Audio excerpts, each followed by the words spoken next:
Como identificar um narcisista antes que seja tarde?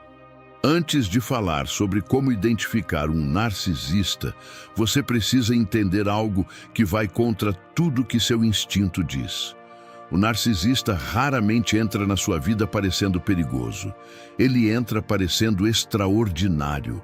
O melhor ouvinte que você já teve, a pessoa mais carismática do ambiente, alguém que te vê de uma forma que ninguém mais viu, que faz você se sentir especial, escolhido, único. E é exatamente por isso que é tarde quando você percebe. Porque quando os sinais reais começam a aparecer, o controle, a humilhação velada, o ciúme fabricado, o gaslighting, você já investiu demais, já construiu memórias, já criou dependência emocional, já reorganizou partes da sua vida em torno dessa pessoa. E aí a armadilha está fechada. O que você vai aprender hoje não é como reconhecer um narcisista quando ele já está destruindo você.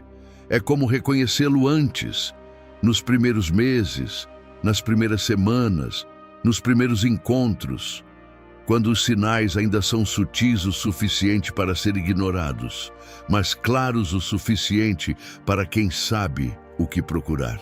O que é narcisismo de verdade e o que não é?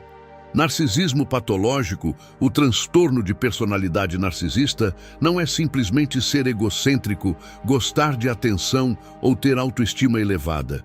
É um padrão pervasivo de grandiosidade, necessidade de admiração e falta de empatia que começa no início da vida adulta e aparece em múltiplos contextos. Cerca de 1% da população geral preenche os critérios diagnósticos, mas o espectro de traços narcisistas é muito mais amplo. O paradoxo central do narcisismo e o que o torna tão difícil de identificar é que por baixo da grandiosidade projetada existe frequentemente uma autoestima profundamente frágil. O narcisista não se sente superior, ele precisa se sentir superior para não colapsar. A necessidade de admiração não é arrogância confortável, é uma demanda ansiosa de confirmação constante que nunca é suficiente. Isso explica por que narcisistas são tão atraentes inicialmente. Eles investem massivamente em criar admiração, porque precisam dela para funcionar. E porque são tão destrutivos com o tempo. Quando a admiração que buscam não chega na forma e intensidade que precisam, a resposta é raiva, punição e controle. Sinal 1. A intensidade desproporcional no início, quando tudo é perfeito rápido demais. O primeiro sinal não parece sinal, parece sorte. Parece que você finalmente encontrou alguém à sua altura. Love bombing, que já exploramos neste canal, é o padrão inicial mais consistente em relações com narcisistas. Atenção avassaladora, declarações intensas precocemente, planos de futuro nas primeiras semanas, a sensação de que você foi finalmente visto como ninguém tinha te visto antes. Tudo isso é real na experiência de quem recebe. O que não é real é a motivação por baixo. O narcisista no início da relação não está te amando, está te adquirindo. Você é uma fonte potencial de admiração, de suprimento narcísico, de confirmação de valor. E o investimento inicial intenso é proporcional ao quanto ele precisa garantir que essa fonte vai estar disponível. A intensidade não é sobre você, é sobre a necessidade dele. O sinal específico a observar. A intensidade oscila com base no seu comportamento quando você corresponde plenamente, quando admira, quando está disponível, quando demonstra que está capturado, a atenção é máxima. Quando você demonstra autonomia, discordância ou distância, mesmo que leve, a temperatura cai de forma perceptível. Essa dependência da sua resposta é o primeiro indicador de que o que parece amor é suprimento. Sinal 2. A ausência de empatia genuína. E como distingui-la da empatia performática? O segundo sinal é o mais difícil de detectar, porque narcisistas frequentemente são excelentes em simular empatia no curto prazo. Empatia genuína é a capacidade de sentir o que o outro sente, de ser afetado pelo sofrimento ou pela alegria de outra pessoa de forma não instrumental. Empatia performática é a capacidade de reconhecer o que o outro sente e responder de forma socialmente apropriada, sem ser afetado internamente. Narcisistas frequentemente têm a segunda, raramente têm a primeira. Como distinguir? Observe o que acontece quando o sofrimento do outro compete com a necessidade do narcisista. Quando você tem uma crise no mesmo momento em que ele tem um sucesso para celebrar, o que ganha a atenção? Quando você precisa de apoio numa situação que não tem relação com ele consegue estar presente sem tornar a situação sobre si mesmo? Quando você vai bem em algo, ele consegue celebrar genuinamente ou encontra uma forma de minimizar ou de reposicionar a conversa para suas próprias conquistas? Com o tempo, um padrão emerge.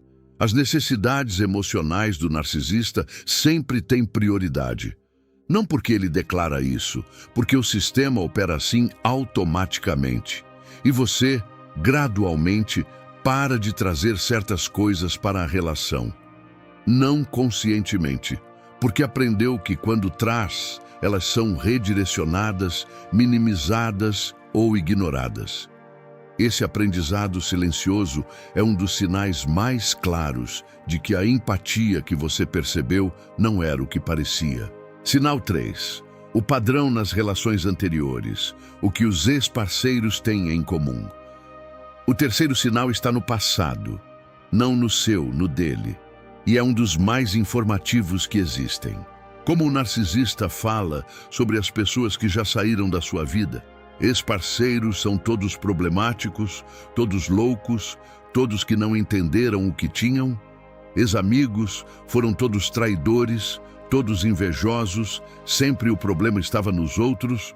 Ex-chefes eram todos incompetentes, ex-colegas eram todos medíocres. A narrativa onde o narcisista é consistentemente o protagonista injustiçado, cercado por pessoas que falharam com ele, não entenderam seu valor ou não foram à altura, é um padrão altamente indicativo. Não porque as relações anteriores não tiveram problemas reais, mas porque a ausência total de responsabilidade própria em qualquer narrativa de relação encerrada é estatisticamente improvável em pessoas saudáveis e muito comum em personalidades narcisistas. O que esse padrão comunica sobre o futuro? Que quando essa relação terminar, por qualquer razão, você também será adicionado a essa lista, e a narrativa que ele construirá sobre você será igualmente absoluta, igualmente isenta de responsabilidade própria, igualmente projetada para preservar a imagem de alguém que só foi maltratado pelas pessoas que escolheu. Sinal 4. A reação ao não. O que acontece quando você discorda ou estabelece um limite? O quarto sinal é o mais revelador de todos e o mais fácil de testar deliberadamente. Como qualquer pessoa reage ao não diz mais sobre ela do que qualquer outra coisa que você poderia observar. E para o narcisista, o não, especialmente o não que vem de alguém que ele considerava sob seu controle, ativa uma resposta que é difícil de esconder completamente, mesmo para quem é habilidoso em gerenciar imagem. A raiva narcisista não é sempre explosiva. Pode ser fria, um afastamento calculado, uma punição por silêncio, uma série de comentários velados que comunicam desaprovação sem nunca dizer diretamente o que está acontecendo. Pode ser redirecionada, não como resposta ao limite específico, mas como uma série de críticas em outras áreas que surgem nos dias seguintes. Pode ser minimizada, não estou bravo, enquanto o comportamento comunica exatamente o oposto. O padrão que revela a resposta ao limite é sempre desproporcional ao limite em si. Um não razoável produz uma reação que não tem proporção com o que foi recusado. E, mais importante, o limite nunca é aceito como legítimo. Pode ser contornado, pode ser ignorado, pode gerar punição silenciosa. mas dificilmente é respeitado como expressão válida da necessidade de quem estabeleceu. Sinal 5. Você começa a se sentir menor e não sabe quando isso começou. O quinto sinal não está na outra pessoa, está em você, e é o mais importante de todos. Relações com narcisistas têm um efeito progressivo e documentado sobre a autoestima de quem está dentro. Não porque há violência explícita, frequentemente não há, mas porque existe um processo contínuo e sutil de redimensionamento. Suas conquistas são minimizadas, suas inseguranças são amplificadas, suas opiniões são questionadas, até que você deixe de ter certeza das suas próprias percepções. Com o tempo, você começa a se sentir menos competente do que era antes, menos seguro das suas decisões, mais dependente da validação de uma pessoa específica para saber se está bem, mais tolerante com comportamentos que antes seriam inaceitáveis. E quando você tenta nomear o que está acontecendo, a descrição parece exagerada, porque nada de concreto e dramático aconteceu. Apenas uma erosão gradual que é quase impossível de documentar. Esse é o sinal mais importante. Não porque é o mais claro, mas porque está disponível para você a qualquer momento. Quem você era antes dessa relação? Você era mais ou menos seguro? Mais ou menos você mesmo? Se a trajetória é de contração, se você ocupa menos espaço, tem menos certeza, precisa de mais aprovação do que antes, o relacionamento está consumindo algo que deveria estar construindo. E esse dado, por si só, justifica atenção urgente. 5 sinais. Nenhum deles é diagnóstico definitivo.